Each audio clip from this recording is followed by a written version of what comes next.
Iron man के Tony Stark का arc reactor एक फ्यूचरिस्टिक एनर्जी डिवाइस है जो फिलहाल एक फिक्शनल कॉन्सेप्ट है। लेकिन अगर हम साइंस और टेक्नोलॉजी की आज की प्रोग्रेस देखें तो लगता है कि फ्यूचर में ऐसा इनोवेशन हो सकता है। चलिए कुछ रियल वर्ल्ड साइंटिफिक कॉन्सेप्ट को समझते हैं जो ये दिखाता है कि एक दिन रियल लाइफ में आर्क रिएक्टर पॉसिबल, और ऐसा होता है तो आयरन मैन सूट भी पॉसिबल हो सकता है मेरे दोस्त। तो आयरन मैन को डॉक्टर डूमडा कहते हुए let's talk about arc reactor को रियल लाइफ में न्यूक्लियर फ्यूजन से कंपेयर किया जाता है। न्यूक्लियर फ्यूजन एक प्रोसेस है जिसमें हाइड्रोजन एटॉम को फ्यूज करके एनर्जी जनरेट किया जाता है जो हमारे सन का मेन एनर्जी सोर्स भी है। अगर हम इस प्रोसेस को कंट्रोल कर पाए तो ये क्लीन और अल्टीमेट एनर्जी सोर्स बन सकता है, बिल्कुल आर्क रिएक्टर की तरह। अब तक हम अर्थ पर कम्प्लीटली न्यूक्लियर फ्यूजन पर कंट्रोल नहीं कर पाए, लेकिन कुछ एक्सपेरिमेंट्स प्रॉमिसिंग लगता है। ITER प्रोजेक्ट जो एक ग्लोबल साइंटिफिक कोलैबोरेशन है, ये लोग न्यूक्लियर फ्यूजन को कमर्शियल स्केल पे लाना चाहता है। अगर ये सक्सेसफुल होता है तो एक बड़ा स्टेप होगा टुवर्ड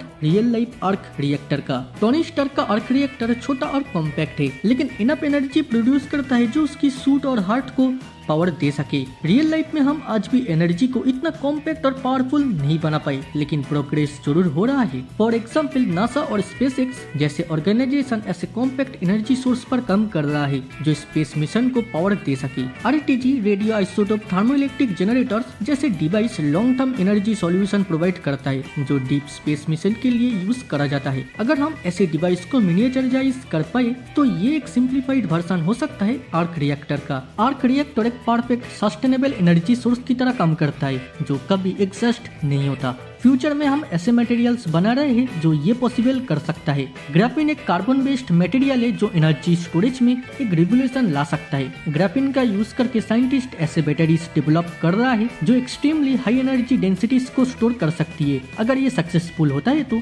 स्मॉल और पावरफुल बैटरीज बन सकती है जो आयरन मैन के आर्क रिएक्टर जैसी एफिशिएंसी दिखाएगी। टोनी स्टार्क का आर्क रिएक्टर उसके हार्ट को पावर करता है, एक लाइफ सेविंग मेडिकल डिवाइस की तरह। ये कॉन्सेप्ट रियल लाइफ में भी काफी हद तक पॉसिबल है। आज के पेसमेकर और डिफिब्रिलेटर ऐसे डिवाइस है जो हार्ट को रेगुलेट करता है। रिसेंट डेवलपमेंट्स ने वायरलेस पावर यूज करने वाला मेडिकल इम्प्लांट्स को इंट्रोड्यूस किया है जो बिना बैटरीज के काम करता है। अगर ये टेक्नोलॉजी और भी एडवांस होती है तो फ्यूचर में हम हार्ट और बॉडी के लिए ऐसा एनर्जी सिस्टम बना सकती है जो रियल लाइफ आर्क रिएक्टर की तरह काम करे। आर्क रिएक्टर अगर एक दिन बन जाता है तो आयरन मैन सूट भी रियल लाइफ में बनने का चांस बढ़ जाएगी। सूट के अंदर जो हाई एनर्जी सिस्टम और पावरफुल वेपन्स होता है वो सिर्फ तभी मैनेज हो सकता है जब हमें एक कॉम्पैक्ट एनर्जी सोर्स जैसे आर्क रिएक्टर मिले। आज के टाइम में जो एक्सोस्केलेटन सूट डेवलप हो रहा है वो आयरन मैन सूट का बेसिक वर्जन है। यूएस मिलिट्री और प्राइवेट कंपनीज जैसे लॉकहीड मार्टिन ने HULC जैसे एक्सोस्केलेटन डेवलप किया है जो सोल्जर्स के हैवीली लोड उठाने में मदद करता है।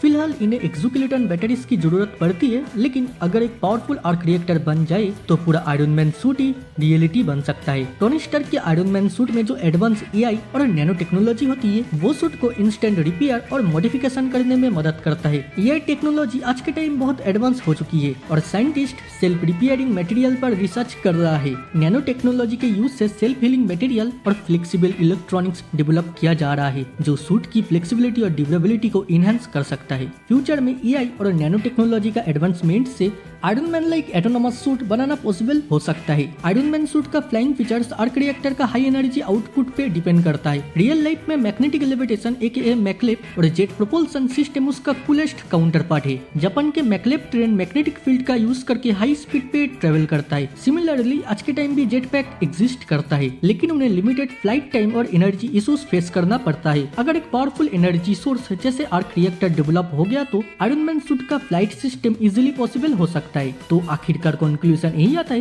टोनी स्टार्क का आर्क रिएक्टर एक फ्रिक्शनल डिवाइस होने के बावजूद रियल वर्ल्ड साइंस और टेक्नोलॉजी में ऐसा काफी एडवांसमेंट आ रहा है जो ये दिखाता है कि फ्यूचर में आर्क रिएक्टर जैसा एनर्जी सोर्स रियलिटी बन सकता है। अगर हम compact energy source AI nano technology और मैग्नेटिक लेविटेशन टेक्नोलॉजीज को कॉम्बाइन कर पाए तो एक दिन आयरन मैन सूट भी रियलिटी बनने का चांस है। इनोवेशन और टेक्नोलॉजी के साथ हम क्लीन एनर्जी, फ्यूजन टेक्नोलॉजी और एडवांस बैटरीज के तरफ भी बढ़ रहे हैं जो एक दिन हमें आर्क रिएक्टर जैसा सिस्टम देगा। शायद एक दिन हम सबको अपना आयरन मैन सूट भी पहनने का मौका मिले।